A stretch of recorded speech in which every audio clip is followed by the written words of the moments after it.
पहुंचे थे तो वहीं ट्रंप ने अपने चिर परिचित सख्त शैली में साफ कह दिया कि अमेरिका अपने सबसे करीबी सहयोगी इजराइल की सुरक्षा से कोई समझौता नहीं करेगा। आपको बता दें, ट्रंप ने वैश्विक अर्थव्यवस्था और वैश्विक शांति का हवाला देते हुए जंग को एक निश्चित समय सीमा में खत्म करने का खाका भी सामने रखा। इस मुलाकात ने पूरे अरब जगत में खलबली मचा दी है, तो वहीं ईरान और उसके समर्थित गुटों के लिए बहुत बड़ा चेतावनी संकेत है। आज के इस खास प्रोग्राम में हम समझेंगे कि ट्रंप और नेतन्याहू की इस पावर बैक मुलाकात का वैश्विक राजनीतिक, तेल के बाजारों और भारत जैसे देशों पर आने वाले भविष्य में भला क्या असर पड़ने वाला है। तो ऐसे में खबर क्या है दर्शकों, यह जानना बहुत जरूरी है। तो हम आपको विस्तार से बिग वॉल पर ग्राफिक्स के जरिए बताएंगे कि आखिर यह खबर है क्या। दरअसल ऐतिहासिक मुलाकात है ये। ईरान पर हमले के बाद ट्रंप और नेतन्याहू की यह पहली बार फेस टू फेस मुलाकात है। फोन पर हालांकि घंटों भर बात हुई है। वॉशिंगटन स्थित ओवल ऑफिस में घंटों तक मीटिंग चली। ईरान के परमाणु और मिसाइल कार्यक्रम बेअसर करने पर मुख्य तौर पर इस मीटिंग का फोकस रहा। इजराइल ने अमेरिका से आधुनिक रक्षा प्रणालियों और गोला बारूद खरीदने की बात कही। गाजा, लेबनान, यमन में जारी जंग को समेटने के रोड मैप पर भी विस्तृत चर्चा की गई। इजराइल की सुरक्षा की पूरी गारंटी, लेकिन जंग जल्द खत्म करने पर जोर की बात कही गई। मुलाकात के बाद ईरान समेत पूरे मिडिल ईस्ट में अब हाई अलर्ट जारी हो गया, क्योंकि बहुत बड़ा हमला हो सकता है। इस बैठक से तय होगी ग्लोबल इकोनॉमी और बहुत सारे वो सवाल जिन सवालों का जवाब आप जानना चाहते हैं। तो इस मुलाकात के अपने आप में बहुत मायने, लेकिन ऑपरेशन ईरान और ट्रंप का प्लान क्या है यह समझना भी बहुत जरूरी है, क्योंकि ट्रंप ईरान के परमाणु ठिकानों पर एक्शन को तेज करने की बात कहते हुए नजर आए। ईरान के न्यूक्लियर रिएक्टरों पर संभावित सैन्य स्ट्राइक की योजना पर बहुत जोर दिया गया। ईरान के बैलिस्टिक मिसाइल सिस्टम को पंगु बनाने की रणनीति पर आगे बातचीत हुई। आपको बता दें, हथियारों की आपूर्ति बढ़ाने पर सहमति है। अमेरिकी एयर डिफेंस सिस्टम और घातक गाइड बमों की नई खेप पर सहमति बनी है। इजराइल को मिलने वाले अरबों डॉलर के अमेरिकी रक्षा पैकेज की समीक्षा, हमास और हिजबुल्लाह के खिलाफ जारी अभियानों को अंजाम तक पहुंचाने का खाका भी तैयार किया गया। बंदूकों की सुरक्षित रिहाई के लिए नए कूटनीतिक रास्तों की अब तलाश होगी। ईरान पर कड़े आर्थिक प्रतिबंध लगाने पर रणनीति बनेगी। ईरान के तेल निर्यात को पूरी तरह ठप करने के लिए सख्त आर्थिक नाकेबंदी बढ़ेगी। ईरानी वित्तीय संस्थानों पर नए अमेरिकी प्रतिबंध लगाने की मांग है। अब्राहम एकॉर्ड्स का विस्तार और अरब देशों को साथ लाने की रणनीति भी है। लाल सागर में हूती विद्रोहियों के हमलों को रोकने के लिए समुद्री सुरक्षा बढ़ाना बहुत जरूरी है।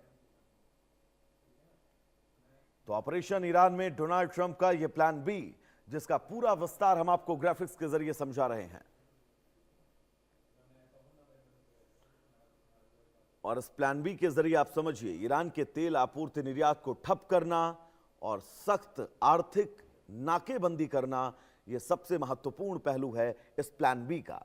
ईरानी वित्तीय संस्थाओं पर नए आक्रमण, अब्राहम एकॉर्ड्स का विस्तार और अरब देशों को साथ लाने की रणनीति जो है वो बनाई जाएगी। हमारे साथ डॉक्टर मनन द्विवेदी जी जुड़े हुए हैं, विदेश मामलों के जानकार है। मनन सर, बहुत स्वागत है आपका इंडिया न्यूज पर।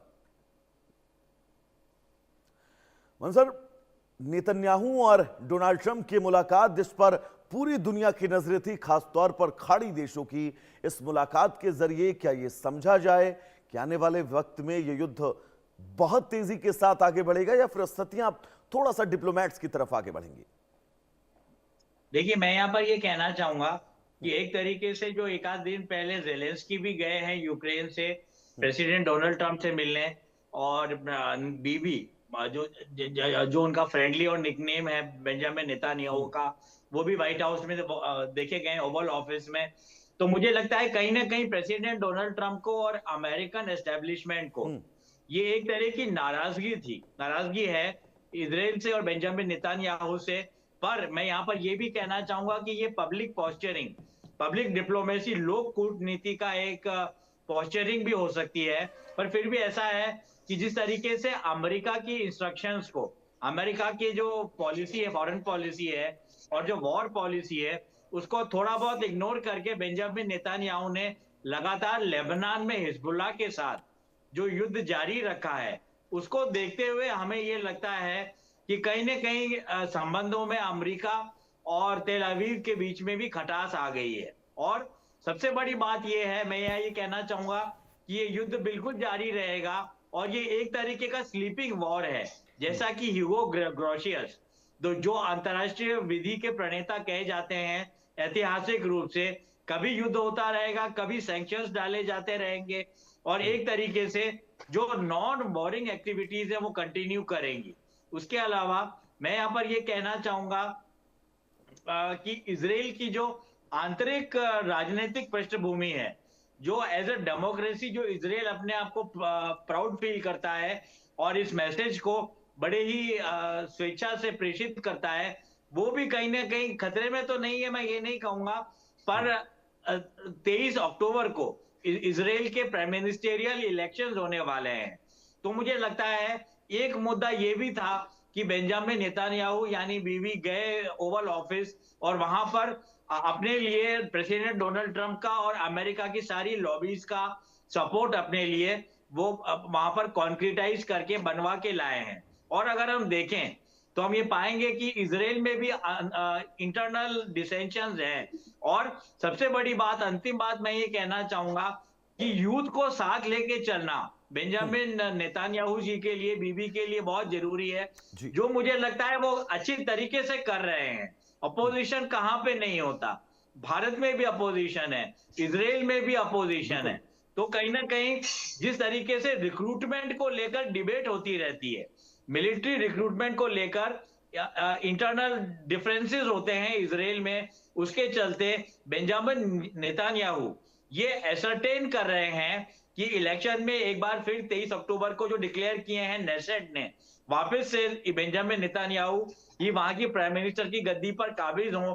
पर उससे ज्यादा इंपॉर्टेंट है कि रिक्रूटमेंट जिस तरीके से एक इशू है, क्या के ड्राफ्टिंग कहते हैं जिसको इजराइल में, उसके चलते फ्लो इजरायली यूथ का बना रहे और वो लगातार मिलिट्री में और डिफेंस फोर्सेस में और आईडीएफ में अपने आप को शामिल करते रहे।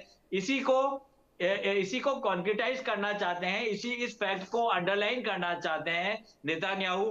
तो मुझे लगता है कि आने वाले 2-3 महीने बड़े ही क्रूशल रहने वाले हैं इजराइल के लिए, राष्ट्रीय सुरक्षा के लिए नहीं, वो काफी हैं तीनों चारों नॉन स्टेट एक्टर्स के लिए, पर राजनीतिक समीकरण बेंजामिन नेतन्याहू के किस तरफ बैठते हैं और प्रेसिडेंट डोनाल्ड ट्रंप उनको किस हद तक सपोर्ट कर पाते हैं राजनीतिक रूप से और मिलिट्री रूप से, ये देखने योग्य बातें हैं। मैं यही कहना चाहूँ। दो चीजें मैं आपसे पूछना चाहूंगा और मैं ये चाहूंगा कि आप बिल्कुल विस्तार से इन बातों को समझाएं।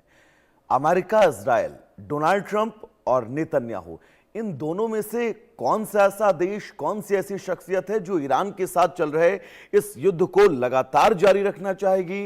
इन दोनों में से कौन सा ऐसा देश है जो ये चाहेगा कि नहीं, ये युद्ध फिलहाल जो है वो थमना चाहिए, डिप्लोमेट्स स्तर पर बातचीत जो है वो आगे होनी चाहिए, या फिर दोनों चाहेंगे? मैं तो ये कहूंगा कि जिस तरीके से ये डिप्लोमेसी और कूटनीति आगे बढ़ रही है, उस पर कहीं ना कहीं उसकी मोडालिटी पे, उसकी नैतिकता पे और उसकी एथिक्स पे क्वेश्चन मार्क अपने आप लग जाता है जब पाकिस्तान जैसे राष्ट्र उसमें शामिल हो जाते हैं। और मुझे ऐसा लगता है यहाँ पे भारत के एलाई हैं प्रेसिडेंट डोनाल्ड ट्रंप, पर उनसे कहीं ना कहीं विदेश नीति की कवायद में कहीं ना कहीं गलती हुई कि उन्होंने पाकिस्तान को वहां पर लाकर नेगोशिएटिंग टेबल पे लाकर एक गलती की है, क्योंकि जो राष्ट्र खुद इंटरनेशनल और क्रॉस बॉर्डर टेररिज्म का इतना बड़ा सपोर्टर है, इतना बड़ा क्या कहते हैं, एडर है, एबेटर है, स्पॉन्सर है, उस राष्ट्र से अपेक्षा करना, शहबाज शरीफ जो अमेरिका की धरती को भी इस्तेमाल करते हैं भारत को और बाकी राष्ट्रों को धमकियां देने के लिए, ऐसे राष्ट्र को आगे लाकर एक तरीके से जो नेगोशिएशंस हैं और जो डिप्लोमेसी चल रही है वॉर के साथ साथ, ऑपरेशन एपिक फ्यूरी के साथ साथ, उस पर कहीं ना कहीं प्रश्न चिन्ह खड़ा होता है। उसके अलावा मैं यहाँ पर यह कहना चाहूंगा कि ये एक तरीके का स्लीपिंग वॉर है, जिसके चलते हम कह सकते हैं कि कभी तो मिसाइलिंग होती है, कभी ड्रोन अटैक्स होते हैं। पर मुझे लगता है अमेरिका को भी अपनी कमर कस लेनी चाहिए। बड़े आश्चर्य की बात, अगर हम मिडिल मिडिल ईस्ट से दूर जाएं और जेलेंस्की साहब की विजिट जो हुई ट्रंप साहब के साथ ओवल ऑफिस में, उसे बस एक दो लाइन बोले तो हम ये पाएंगे कि ये पेट्रियट मिसाइल का मसला, कि अब यूक्रेन कब अपनी धरती पर अपनी फैक्ट्रीज पर जाकर पेट्रियट मिसाइल्स को क्रिएट करे, मैन्युफैक्चर कर पाए, ये और ये अभी तक बहुत बहुत समझौता बहुत नहीं होने महत्वपूर्ण पाया भी है। मनन साहब है। ये लौटूंगा मैं आपके पास। इस बीच एक बड़ी खबर आ रही है, दरअसल ईरान के बुशहर एयरपोर्ट